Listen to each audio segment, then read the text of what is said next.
Blessed morning po at ngayong umagang ito ang akin namang i-share sa inyo ay patungkol sa kapangyarihan ng magandang balita. Sa English po ay the power of the gospel.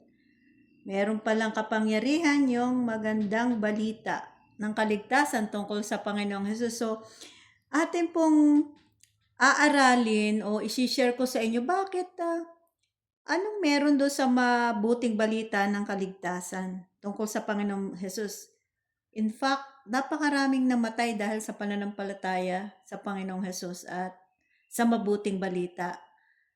Una na dito, na marami sa mga apostol ng Panginoong Hesus ay naging martyr o pinatay sila dahil sa kanilang pananampalataya at sa pangangaral ng mabuting balita ng kaligtasan tungkol sa Panginoong Hesus. Halimbawa, si James po ay pinugutan ng ulo. Yung isa pang James ang pangalan ay binato siya sa Jerusalem hanggang sa siya ay mamatay. And then si Andrew, meron pong X na shape ng kahoy na cross at siya po ay doon ipinako. Naka-cross yung kahoy na pinagpakuan sa kanya. Si Bartolome, pinugutan ng ulo. Si Matthew, yung sumulat ng Matthew, pinugutan din siya ng ulo. And si Thomas ay pinatay siya sa pamamagitan ng spear, ng sibat. And then si Filipo ay ipinako din, crucified. Si Tadeus, pinako din. And then si Simon ay ipinako, and si Peter, yung kilalang well-known na lingkod ng Diyos na apostle, ay ipinako ng patiwarik sa cross. And then ito po ay sa Roma nangyari, at si Paul ay pinugutan din ng ulo sa Roma. So makikita po natin, hindi naman ako mamamatay ng walang kadahi-dahilan, lalo na kung ang kamatayan hindi naman ordinary ang kamatayan nila at talagang pinatay sila dahil sa faith nila sa Panginoong Hesus at pangangaral ng mabuting balita ng kaligtasan. Hindi naman sila kaya pinatay problema sila sa lipunan, nakapatay sila, o sila ay nagnakaw, walang ganun eh. So titingnan po natin bakit bakit nagbuwis ng buhay ang mga lingkod ng Diyos, lalo na yung mga apostles, para sa mabuting balita. Anong meron dito? Bakit?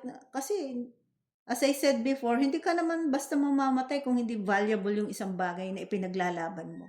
So, ngayon po, titingnan po natin dito sa Romans chapter 1, verse 16 to 17 muna po tayo kasi medyo hahaba yung oras, tapos I'm sure hindi ko po ito matatapos ngayon, so magkakaroon tayo ng part 2. Mostly, kalimitan po, ito po yung isinishare ko lagi sa pagka po kami ay nag-house to house para mangaral ng mabuting balita. We have scheduled every Saturday para po sa evangelism ministry, at bukod pa po yung mga Bible studies na aming kinakandak sa mga iba-ibang lugar.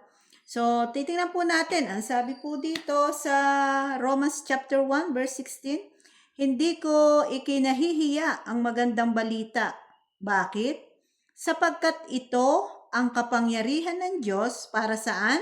Para sa kaligtasan ng bawat sumasampalataya. Sino-sino yon? Unay sa mga Hudyo at gayon din sa mga Griego. And then, pagpatak po ng 17, sapagkat ipinapakita ng magandang balita ang alin kung paano ginagawang matuwid ng Diyos ang isang tao. Paano ba ito?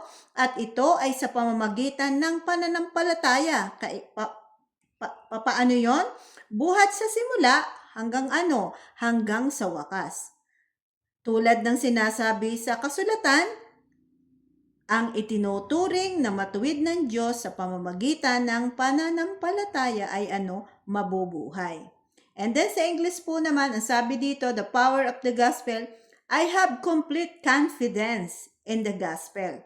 It is God's power to save all who believe. Laging first, the Jews and also the Gentiles. And then 17, for the gospel reveals, ipinakikita daw ng mabuting balita, how God puts people right with Himself. It is true faith from beginning to end.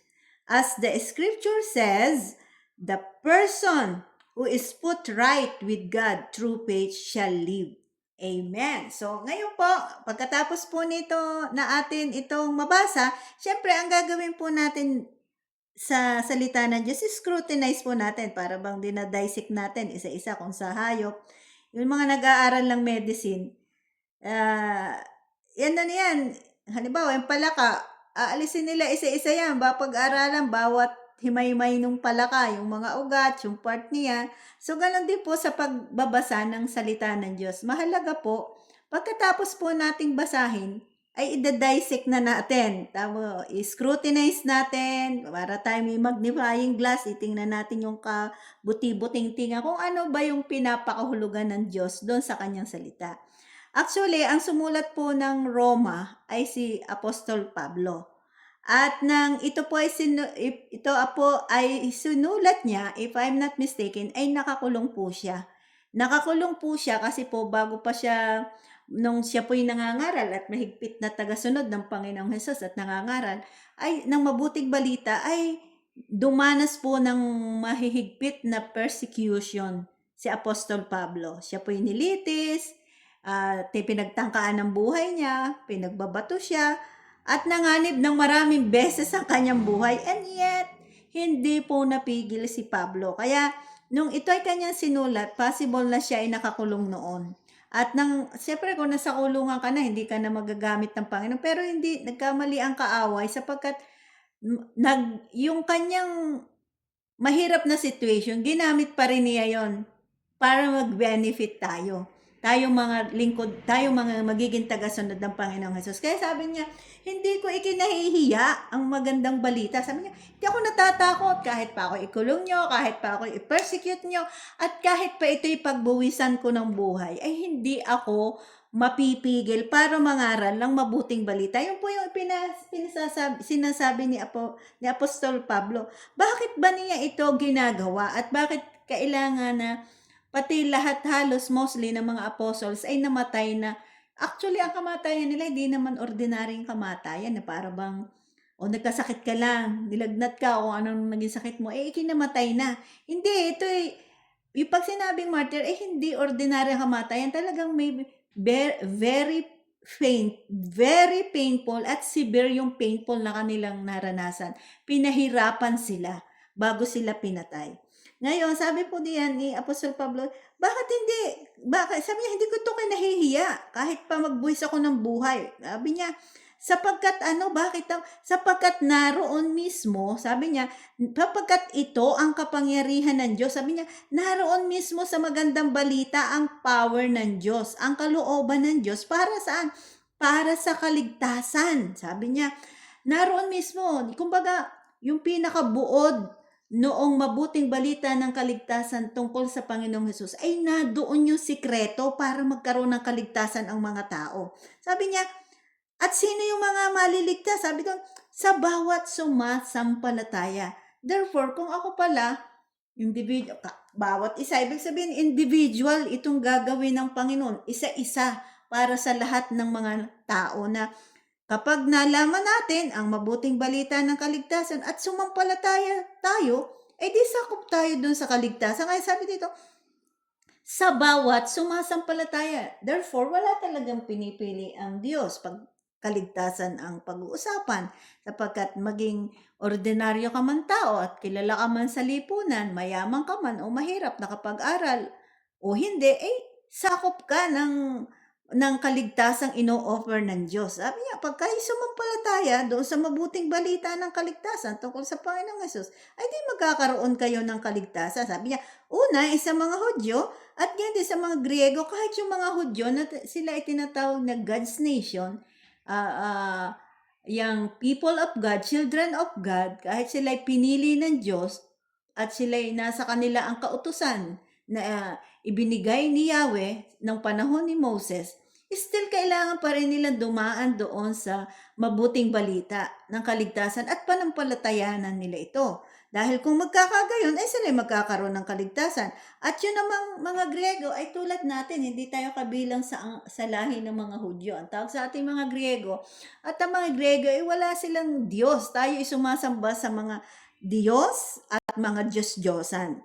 Kaya both maging ikaw may Hudyo na nasa iyong kautusan at ang mga Griego na hindi labas sila sa kautusan ni Moses, ay kapwa natin kailangang manampalataya doon sa mabuting balita upang tayo ay maligtas. Bakit?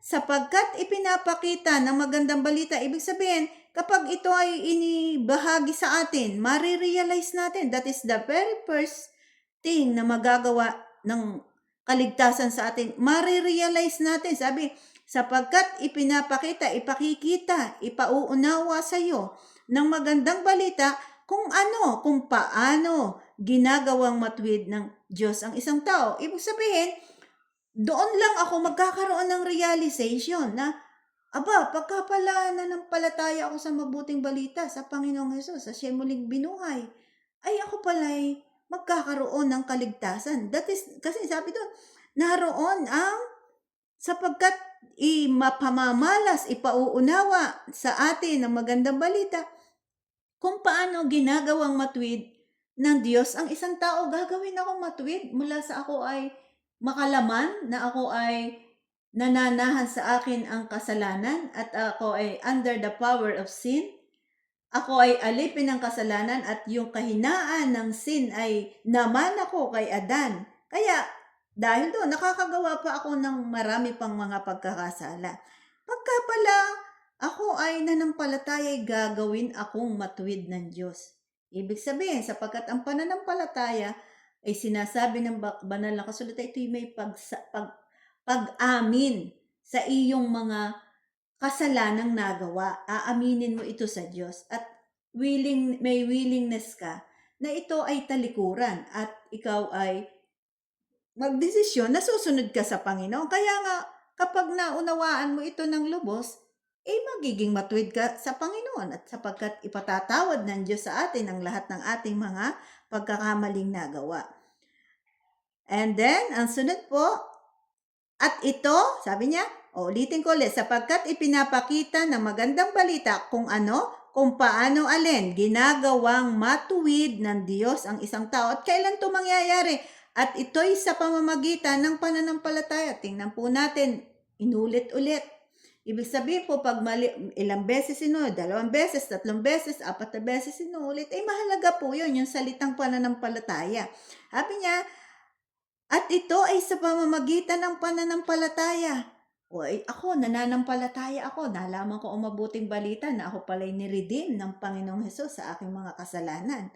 At siya pala'y hindi na natiling patay. After 3 days, siya nabuhay na mag-ulit, umakyat sa langit. Kung ito'y pananampalatayanan ko, at tatanggapin ko bilang bilang aking Panginoon, ay magkakaroon ako ng kaligtasan. Pero dapat yung pananampalatayang iyon, sabi ay, buhat saan? Sa simula hanggang sa wakas. Ibig sabihin, pag nag-decide akong panampalatayanan ko ang mabuting balita ng kaligtasan, ay hanggang sa last breath ng aking buhay, ay ako'y mananalig. Dapagkat kung ako'y mananampalataya at ako'y titigil, hindi maaaring mawala sa akin ang aking kaligtasan sapagkat ako'y tumigil. So, dapat yung pananampalatayan yon ay mananatili hanggang sa kunin tayo ng Panginoon.